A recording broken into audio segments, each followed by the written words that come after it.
You know the beat so sweet like booty meat. Like booty meat. A little beat so sweet like booty meat. Yeah. That's popping for you. What's good everyone on YouTube? It's me again, back with another video, and if you're wondering what that intro is, today we're talking about the secret weapon of every good popper that's out there. And this is a review that no one ever asked for because no one ever really talks about Hush Puppies. Because Hush Puppies is kind of a brand that no one really thinks about these days. It's just kind of like this dead brand that often ends up at outlets. But for anyone who's in the dance scene, you'd know that Hush Puppies, at least for poppers, are kind of like the shoe to have. And for this particular shoe, this was done in honor of Hush Puppies' like 65th anniversary. And the artwork, or at least like the pattern used on the shoes, is heavily inspired by the works of Piet Mondrian. I hope I'm pronouncing that right. You may have never heard his name before, but I'm sure you recognize this image once I put it up, and you'll see it pretty much on the shoe itself. So, without further ado, today we're talking about the Bernard 60s Oxford in the Piet Mondrian colorway. Let's call it that. So yeah, with the intro out of the way, let's get into the box. So it's a pretty standard sort of like raw cardboard box, but I actually kind of like the Hush Puppies dog. It's this Basset Hound, and he looks very miserable, but it's very cute as well. And then we've got Hush Puppies since 1958.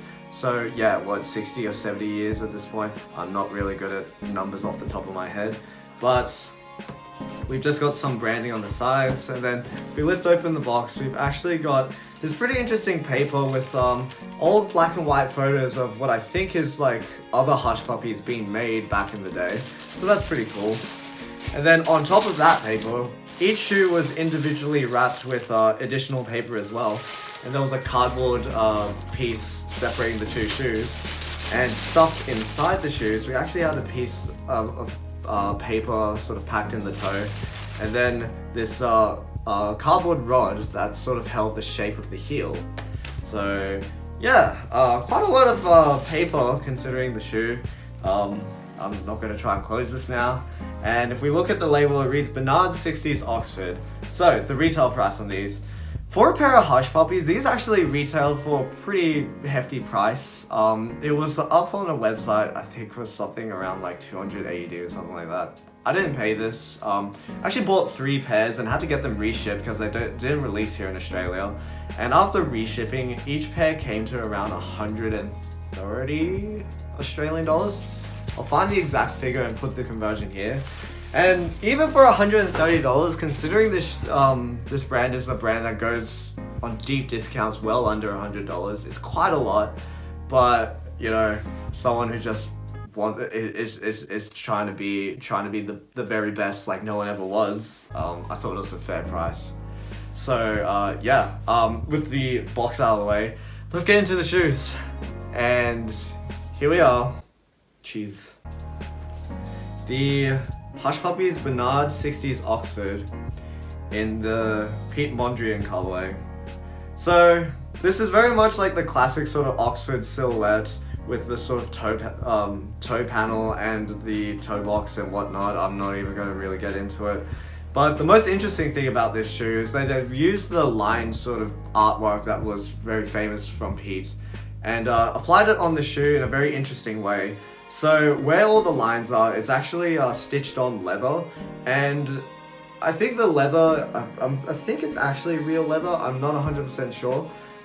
If it isn't, it doesn't surprise me. But on all these black layers, we've got leather. And then on the toe box, actually, we've got this small accent of yellow. And then on the heel of the shoe, we've got this accent of red, which I think breaks up the shoe quite nicely.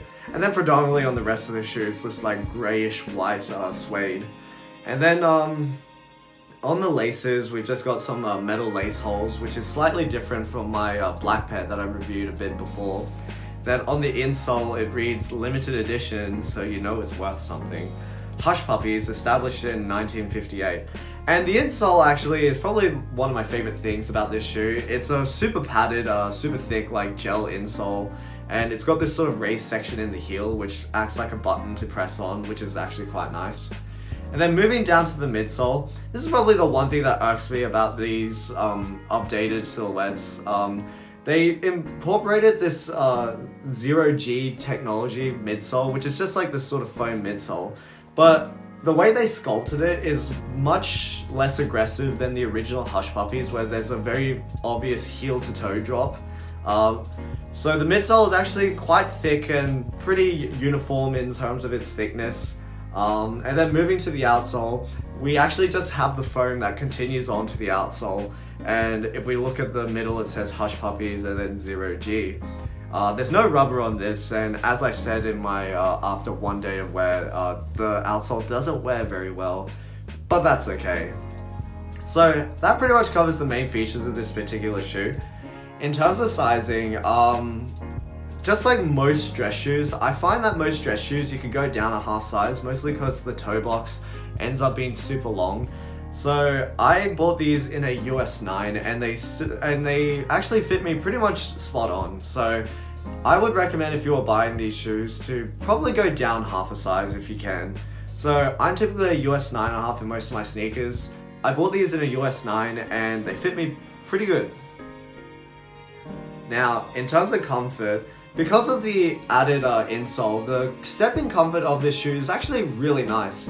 And one thing I should probably mention is, despite the look of the shoe, it's actually a very lightweight shoe, which is actually why I think a lot of dancers lean towards Hush Puppies. They have this like lightweight quality, as well as pretty rubbish traction, which if you're trying to spin is actually something you want. So, but if you're just walking around, it's not really what you want. The upper itself, it's mostly leathers and stuff, so it's not exactly comfortable. I will say, if you're not used to leather shoes, the opening does seem to dig into your heels and ankles a little bit, but this should be a problem that goes away with a little more wear once you break in the shoe a little more. So overall, I would just say for a dress shoe, it's fairly comfortable. That's all I'd have to say to it. Now I get into my opinions of this shoe. And out of the 3 Hush Puppies I bought, this is probably my favorite in terms of looks. I haven't actually worn this one out yet for training or any sort of dance battles, obviously with COVID going on. But I definitely think this is a very unique looking piece. I don't think I've ever seen anyone wear this, and the few people I've shown photos of this shoe, they kind of just go, what the hell are those? And while you're dancing, you know, sometimes you just want to wear something fun, and I think this is very much a fun shoe. The black ones I definitely appreciate in terms of just using those for training and getting used to the feel of Hush Puppies. And the third one, I think I'll save the third one for reviewing much later, but they're kind of hideous, but we'll see, we'll see how it goes. But overall, this is probably my favorite looking Hush Puppy that I have right now. And I don't know if it adds anything to my pop power, but hey, there you go. So with that, we've come to the end of another video. So I'd love to hear what you guys think of the Bernard 60s Oxford in this Piet Mondrian colorway. And if you guys happen to own any Hush Puppies, let me know in the comments. I'd really like to see what you have. I don't even know if people are going to watch this video, but whatever. Like, comment, subscribe, leave a comment in the comment section down below. And if you're into more sneakers, dance, vlogs, that sort of thing, consider subscribing to the channel. Time for the on feet, and I'll catch you guys in another video.